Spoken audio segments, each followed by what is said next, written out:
Bonjour à tous, ça va les caps. Aujourd'hui, nouvelle vidéo. Dans cette vidéo, écoutez, c'est pas terrible. Pourquoi?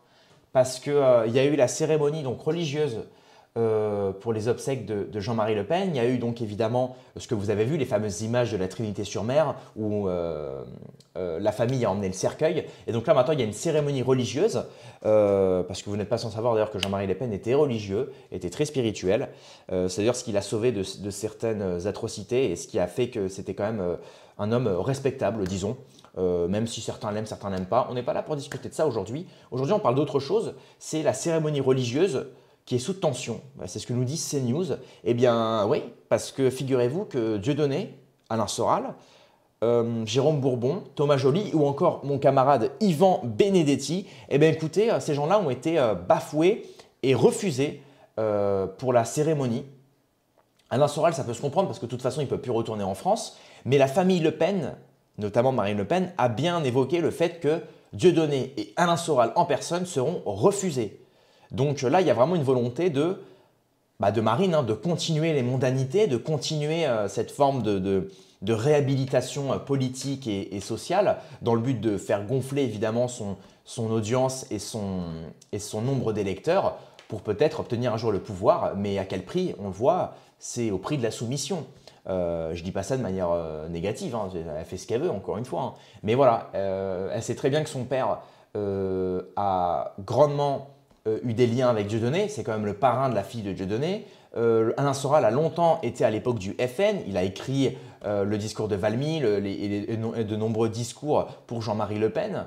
Il était très proche d'ailleurs de Jean-Marie Le Pen, ils s'appelaient souvent, ils étaient assez camarades. C'est d'ailleurs Alain qui a intégré le social à la ligne du FN. Il trouvait justement que le FN était un petit peu trop, se basait trop sur l'immigration, que ça manquait un peu de social. Qu'est-ce qu'elle fait aujourd'hui Marine Le Pen? Marine Le Pen, elle fait en grande partie du social au RN. Donc d'un côté, elle remonte sur les traces de Alain, il faut le dire.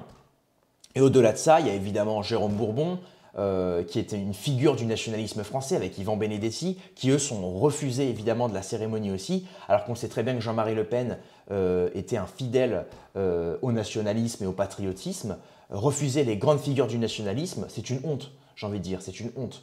Mais au-delà de ça, qu'est-ce que je voulais dire aussi? Je voulais préciser que Alain Soral, sur son site Égalité et Réconciliation, était un des premiers et un des seuls à relayer le journal de bord de Jean-Marie Le Pen qu'il faisait tous les jours ou toutes les semaines. Et il avait même relayé ses mémoires. Enfin, voilà, Alain Soral, c'était une grande force politique, notamment pour Jean-Marie Le Pen. Poste politique, une fois que Jean-Marie Le Pen était un peu retraité de la politique, il continuait quand même à s'exercer et Alain Soral et Dieudonné relayaient ce qu'il faisait. Donc aujourd'hui, Marine Le Pen, en plus d'avoir renié son père dans le but d'avoir une réhabilitation politique et sociale, au-delà de ça, je dis bien, au-delà de ça, eh bien, elle continue dans l'humiliation des proches de Jean-Marie Le Pen en bafouant totalement son entourage proche, qui plus est, le parrain de la fille de Dieudonné. Voilà, c'est vraiment triste. C'est vraiment triste. Donc voilà, une commémoration à risque ce jeudi 16 janvier, une cérémonie religieuse d'hommage aura lieu à 11 h à l'église Notre-Dame du Val-de-Grâce à Paris. Voilà, un événement sous surveillance, possible débordement bien sûr. Ce ne sera pas facile de gérer l'événement. Que les débiles s'invitent, inquiète Marine Le Pen, le profil des derniers n'était pas folichon. Voilà, donc elle craint un petit peu l'entourage de Jean-Marie Le Pen qui n'était pas folichon. Elle dit, bon excusez-moi, mais moi personnellement, à titre personnel, quand je vois Bardella proche de Meyer Habib, ça me fait plus peur. Hein, parce que Meyer Habib est proche de Netanyahou. Netanyahou, vous savez ce qu'il fait à Gaza? C'est des millions de morts, enfin c'est des milliers de morts. On va pas non plus dire millions, c'est des milliers de morts, des milliers de blessés. C'est une horreur. Hein. Jean-Marie Le Pen, il a fait quoi? Il a traîné avec Dieudonné? Et Dieudonné, c'est quoi la pire chose qu'il ait faite? Faire rire des gens sur de l'antisémitisme? Enfin, il y a encore, même pas, c'est même pas de l'antisémitisme. Quand on connaît la vraie définition de l'antisémitisme, c'est pas ça. Il a fait rire des gens sur quoi? En se moquant des juifs? Mais il l'a fait aussi des catholiques, il l'a fait sur les Chinois, il l'a fait sur les Arabes, sur les Noirs, lui-même étant un Noir, sur les Pygmées. Bon bah voilà, je veux dire, il a attaqué tout le monde. Ok? Bon bah voilà, apparemment ça déplaît à Marine Le Pen. Je suis pas sûr que Marine Le Pen ait des meilleures fréquentations que Jean-Marie Le Pen, hein, je veux dire, bon.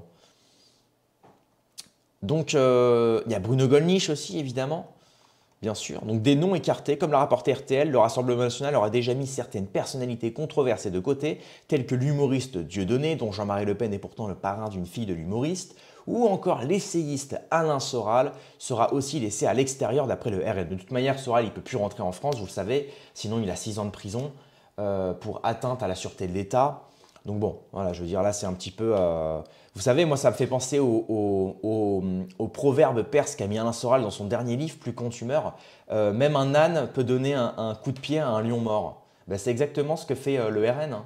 Voilà, ils donnent en fait, ils savent qu'aujourd'hui, tous ces gens-là ne sont plus médiatisés, tous ces gens-là ne sont plus du tout à la même échelle médiatique, donc ils en profitent pour essayer de les enterrer encore plus. Mais c'est très lâche. Hein. C'est vraiment le comportement justement d'un âne qui donne un coup de pied à un lion mort. Voilà. Donc lors des obsèques le samedi 11, de nombreuses forces avaient été déployées. Voilà. Donc ensuite, j'ai vu que ça en parlait aussi sur le forum jeuxvideo.com. Il y a deux, trois phrases sympathiques. Hein. Voilà, normal, ça fait mauvais d'avoir des fachos sur les photos. Le RN doit faire semblant de se dédiaboliser. Voilà. Donc là, il dit, ah bon, donc ok, Zemmour, c'est ok. Donc voilà, on voit que d'ailleurs, tu vois, Zemmour, lui, n'est pas rejeté. Donc on sent qu'il y a une ligne éditoriale et une ligne à respecter chez le RN, c'est tout sauf le peuple élu. Voilà. C'est-à-dire que Zemmour, qui était proche de Jean-Marie Le Pen, c'est ok, parce que Zemmour, pro-israélien, pro-sioniste, proche de CNews, Elisabeth Lévy, Golnadel, tout ça. Par contre, dès que c'est Alain Soral du Donné, vous savez très bien qu'ils sont ce qu'on peut appeler judéo-critiques, là c'est banni. Jérôme Bourbon, pareil, Benedetti, pareil, judéo-critique, hop, on vire. Donc il y a vraiment une ligne, c'est-à-dire que pour se réhabiliter, critiquer l'immigration toute la journée, c'est pas très grave. Par contre, parler d'une communauté qui représente moins d'1% de la population française, là, ça ne passe pas. Ça ne passe pas. Donc, et encore une fois, ça n'est qu'une constatation. Hein. Moi, je vous laisse réfléchir par vous-même. Hein. Vous n'êtes pas des enfants, mais voilà, on voit que la ligne éditoriale et la ligne du RN, c'est ça aujourd'hui. Hein. La dédiabolisation, c'est du COP pour éluder le fait que Marine soit au mieux une centriste molle, un peu critique de l'immigration comme n'importe quel quinquagénaire de province. JMLP a échoué. Henri Delesquin, fondateur du Carrefour de l'Horloge, l'une des seules associations efficaces de droite libérale, a été refusé. Ah, lui aussi, je ne savais pas. C'est le symbole de la défaite. La rémigration n'arrivera jamais. L'ordre social a été conservé. Exactement, c'est très bien dit. Voilà, vraiment, c'est toutes les grandes mesures de ce qu'on peut appeler l'extrême droite ou encore une fois la droite libérale telle que celle de Delesquin, elles sont toutes refusées, toutes bafouées. Et dès que vous êtes dans une certaine forme d'extrémisme, mais un extrémisme, j'ai envie de dire, certainement par moment nécessaire au vu de l'état de la France, bah, tout de suite c'est non. Voilà. L'effacement de la dette, c'est non. La rémigration, c'est non. L'application des peines maximales pour les personnes dangereuses telles que des terroristes ou des EQTF, c'est non. La fermeture des frontières, c'est non. Voilà, tout ça, toutes ces mesures-là, qui sont en fait des mesures normales, sont vues comme extrémistes dans notre fausse démocratie et elles sont pires. C'est si vous les appliquez, si vous osez user de l'arme verbale de cette manière-là, vous êtes vu comme un extrémiste, mais en plus, vous êtes bafoué, censuré et on le voit, refusé à la cérémonie religieuse d'un proche. Hein. Donc ça, c'est vraiment terrible. Bourbon, voilà, donc évidemment, ils ont fait un super texte. Hein. Ils ont fait Bourbon a fait vous savez, il est président de Rivarol. Rivarol, c'est un journal de presse politique qui, vraiment, je vous incite à en prendre juste un numéro. Prenez un numéro, si ça vous plaît, vous achetez à l'année. Mais voilà, et donc il a fait évidemment un texte, un édito spécial sur la mort de Jean-Marie Le Pen. Donc il retrace un peu sa vie, etc. C'est génial. Encore une fois, qu'on soit d'accord ou non, moi je suis pour la liberté d'expression. Je suis pour évidemment le fait que n'importe qui peut s'exercer en politique et s'exercer le droit à la science du verbe, à l'arme verbale. Moi je le fais par des vidéos actu parce que je n'ai pas les moyens de faire un journal ou un site. Mais voilà, ceux qui ont les moyens, faites-le et on devrait être tous capables de pouvoir le faire. Et on voit de moins en moins, Rivarol a perdu ses subventions, ER, on voit pareil, ils sont un petit peu dans la discorde en ce moment. Donc c'est vraiment grave, hein. On nous fait croire qu'on est en démocratie, mais en réalité on est dans une démocratie sélective. Hein. Écarter Soral alors que le mec relayait chaque journal de bord de Jean-Marie Le Pen sur ER. C'est bien vrai. S'il y a bien un type qui a jamais lâché Le Pen, c'était Soral. Effectivement, tout à fait. C'est vraiment… Au-delà des amitiés, le but du RN, c'est d'être élu. Ce serait le meilleur hommage pour Jean-Marie Le Pen d'ailleurs. Inviter un paria comme Soral, c'est se tirer une balle dans le pied. En plus, ce type est désagréable au possible. Moi, je suis pas d'accord. On sait très bien que Marine Le Pen, pour justement essayer d'arriver au pouvoir et au second tour, pour se faire réhabiliter politiquement parlant, elle a dû se soumettre sur la question vaccinale. Elle a dû se soumettre sur la question des gilets jaunes. Donc sur la plus grande question sociale de ce siècle. Hein, en termes de politique. On n'a jamais eu un événement aussi grand. Elle a dû se soumettre sur la question ukrainienne. Elle a dû se soumettre à la politique impérialiste hégémonique américaine. Elle a dû renier son propre père. Excusez-moi, une femme qui se lance en politique dans le but de plaire à une France, de faire remonter même la France, de faire remonter la pente à la France. Une femme politique qui trahit son père, qu'est-ce qui vous dit qu'elle ne va pas trahir son pays? Moi, je fais vraiment attention. Surtout que Jean-Marie Le Pen, c'est pas un type, tu vois, c'est pas une horreur à vivre. Elle s'entendait très bien avec son père. Simplement, elle l'a complètement renié dans le but de monter en politique. Mais une femme qui renie son père avec qui elle s'entend bien pour de la politique, mais qu'est-ce qu'elle vous dit? Qu'elle ne va pas trahir le peuple français au profit d'un intérêt supérieur. Hein? C'est ce que fait Zelensky avec l'Amérique. Il est complètement soumis à l'Amérique parce qu'il sait que derrière, il va avoir des millions de dollars. Et il y a d'ailleurs une affaire, là, moi je ne vais pas la relayer parce que il y a déjà beaucoup de gens qui la relaient, mais Zelensky se plaint qu'il y ait la moitié de l'argent américain qui s'est envolé. Voilà. Alors lui, il dit que c'est à cause de la corruption, qu'il y a du lobbying, qu'en fait chez lui c'est de la corruption, mais que dans d'autres pays ce serait du lobbying. Vous voyez? Vous voyez ce que je veux dire? Et là, pareil avec Macron. Hein. Macron qui vous a fait croire que c'était son projet, que c'était de faire une nouvelle France, ni gauche ni droite, c'était le centre. Ben, finalement, on s'est rendu compte que quelques années après, en fait, banquier chez Rothschild, soumis à l'hégémonie américaine, on le voit, tout simplement. Sarkozy, pareil, qui vous a fait croire à une belle droite, super, la droite, la nouvelle droite, il va passer le Karcher dans les banlieues. Et finalement, le mec nous remet dans l'OTAN, le type financement libyen, il est aujourd'hui, vous voyez, 17 ans après, il est en procès, le mec.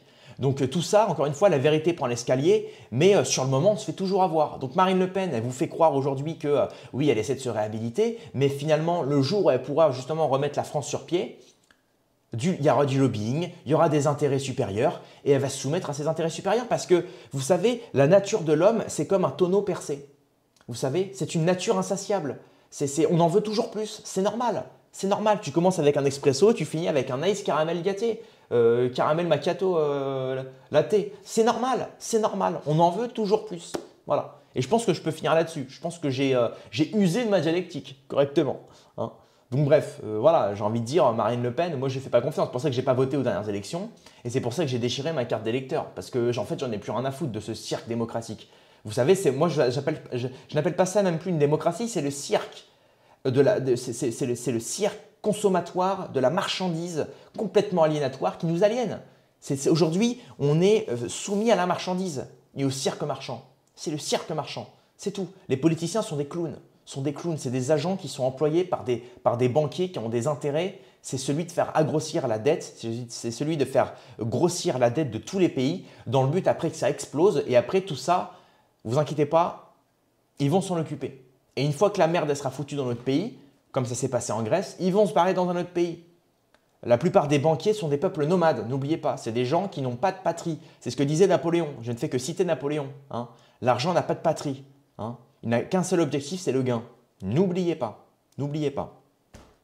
Bref, c'est tout pour cette vidéo. Abonnez-vous, mettez un like si vous voulez plus d'actu et plus de logos. Rendez-vous dans quelques heures ou à demain pour une prochaine vidéo. Paix et amour sur mes amis et mes ennemis. Et surtout sur mes ennemis.